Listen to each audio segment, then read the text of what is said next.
नमस्ते दोस्तों, स्वागत है आपका हमारे चैनल पर जहां हम ब्रह्मांड के अद्भुत रहस्यों की बात करते हैं।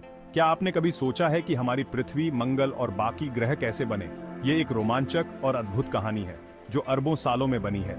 आज हम आपको ले चलेंगे एक अनोखे सफर पर जहां हम जानेंगे कि कैसे धूल और गैस के छोटे छोटे कण मिलकर हमारे सौरमंडल के विशाल ग्रहों में बदल गए। यह कहानी है विस्फोटक सुपरनोवा से लेकर घूमती हुई नेब्युला तक और धूल के छोटे कणों से विशाल ग्रहों तक की। तो चलिए शुरू करते हैं यह अद्भुत यात्रा। हमारा सफर शुरू होता है एक नेबुला से, गैस और धूल का एक विशाल बादल जो ब्रह्मांड में तैर रहा है। जरा सोचो, हमारे सौर मंडल से भी बड़ा एक विशाल बादल छोटे छोटे कणों से भरा हुआ। इस बादल में ज्यादातर हाइड्रोजन और हीलियम है जो ब्रह्मांड में सबसे सरल तत्व है।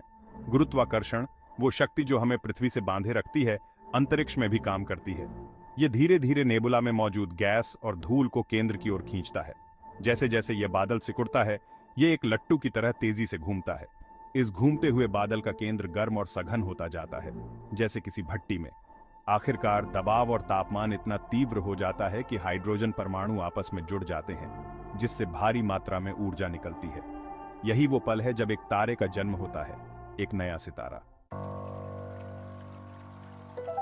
जबकि केंद्र में तारा प्रज्वलित होता है, बची हुई गैस और धूल उसके चारों ओर चक्कर लगाती रहती है। यह घूमता हुआ पदार्थ एक डिस्क का रूप ले लेता है, ठीक वैसे ही जैसे पिज्जा के आटे को उछालकर घुमाया जाता है। इस डिस्क को प्रोटोप्लैनेटरी डिस्क कहा जाता है। यहीं पर अंततः ग्रह बनेंगे। यह उसी सामग्री से बना है जिससे तारा बना है। हाइड्रोजन, हीलियम और कार्बन, ऑक्सीजन और लोहे जैसे भारी तत्वों की थोड़ी मात्रा। प्रोटोप्लैनेटरी डिस्क केवल एक सपाट, एक समान संरचना नहीं है। इसके अलग अलग क्षेत्र हैं जिनमें अलग अलग तापमान और डेंसिटी है। यह भिन्नता उन प्लैनेट्सों के प्रकारों में महत्वपूर्ण भूमिका निभाती है जो अंततः बनेंगे। प्रोटोप्लैनेटरी डिस्क के भीतर छोटे धूल के कण टकराते हैं और आपस में चिपक जाते हैं, ठीक उसी तरह जैसे बिस्तर के नीचे धूल के गोले बनते हैं, धीरे धीरे बड़े होते जाते हैं। धूल के ये छोटे छोटे झुंड ग्रहों के बीज हैं जो समय के साथ बढ़ते हैं। जैसे जैसे ये झुंड बड़े होते जाते हैं, उनका गुरुत्वाकर्षण मजबूत होता जाता है, जो आसपास की डिस्क से अधिक पदार्थ को आकर्षित करता है। वे छोटे वैक्यूम क्लीनर की तरह काम करते हैं, गैस और धूल को खींचते हैं और लगातार आकार में वृद्धि करते हैं। इन बढ़ती हुई वस्तुओं को प्लैनेटेसिमल कहा जाता है और वे ग्रह निर्माण के शुरुआती चरण का प्रतिनिधित्व करते हैं। लाखों वर्षों में ये प्लैनेटेसिमल टकराते रहते हैं और बढ़ते रहते हैं, अंततः इतने बड़े हो जाते हैं कि उन्हें प्रोटोप्लैनेट माना जा सकता है, जो ग्रह बनने की दिशा में अगला कदम है। कंकड़ से ग्रह तक प्रोटोप्लैनेट इतने बड़े होते हैं कि उनका गुरुत्वाकर्षण बल उनके परिवेश को प्रभावित करता है।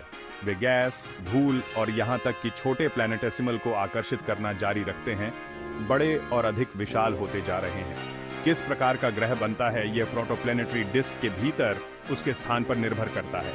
तारे के करीब, जहां ज्यादा गर्मी होती है, केवल चट्टानी सामग्री ही संघनित हो सकती है। इससे पृथ्वी और मंगल जैसे स्थलीय ग्रहों का निर्माण होता है। तारे से और दूर, जहां ठंड होती है, बर्फ और गैसें भी संघनित हो सकती हैं। यह बृहस्पति और शनि जैसे गैस दानवों और यूरेनस और नेपच्यून जैसे बर्फ दानवों के निर्माण की अनुमति देता है। अंतिम रूप, एक ग्रह प्रणाली का निर्माण एक गंदा और अराजक प्रक्रिया है। जैसे जैसे ग्रह बढ़ते हैं, उनका गुरुत्वाकर्षण खिंचाव अन्य वस्तुओं को सिस्टम से पूरी तरह से बाहर निकाल सकता है या उन्हें एक दूसरे से टकरा सकता है। लाखों वर्षों में प्रोटोप्लैनेटरी डिस्क धीरे धीरे साफ हो जाती है, जिससे तारा और उसके नए बने ग्रह पीछे रह जाते हैं। शेष गैस और धूल तारे के विकिरण द्वारा उड़ा दी जाती है, जिससे ग्रह प्रणाली का अंतिम विन्यास प्रकट होता है। ग्रह अरबों वर्षों तक विकसित और परिवर्तित होते रहते हैं, लेकिन ग्रह प्रणाली की मूल संरचना इस प्रारंभिक गठन अवधि के दौरान निर्धारित होती है। अजूबों का एक ब्रह्मांड। ग्रहों का निर्माण गुरुत्वाकर्षण की अविश्वसनीय शक्ति और ब्रह्मांड में पदार्थ के जटिल नृत्य का प्रमाण है, जो हमें हर बार विस्मित कर देता है। गैस और धूल के एक विसरित बादल से प्रकृति जटिल और विविध दुनिया का निर्माण करती है। प्रत्येक की अपनी अनूठी कहानी होती है, जो हमें सोचने पर मजबूर करती है। जैसे जैसे हम ब्रह्मांड का पता लगाना जारी रखते हैं, हमें अन्य सितारों के आसपास ग्रह प्रणालियों के अधिक से अधिक प्रमाण मिल रहे हैं, जो हमारी समझ को और गहरा करते हैं। इससे पता चलता है कि ग्रह निर्माण कोई अनोखी घटना नहीं है, बल्कि अंतरिक्ष की विशालता में एक सामान्य घटना है जो हर जगह हो सकती है। ग्रह निर्माण का अध्ययन न केवल हमारे अपने सौर मंडल की हमारी समझ को गहरा करता है, बल्कि हमारे जैसे अन्य संसारों की संभावना और पृथ्वी से परे जीवन की संभावना पर भी प्रकाश डालता है, जो हमें रोमांचित करता है।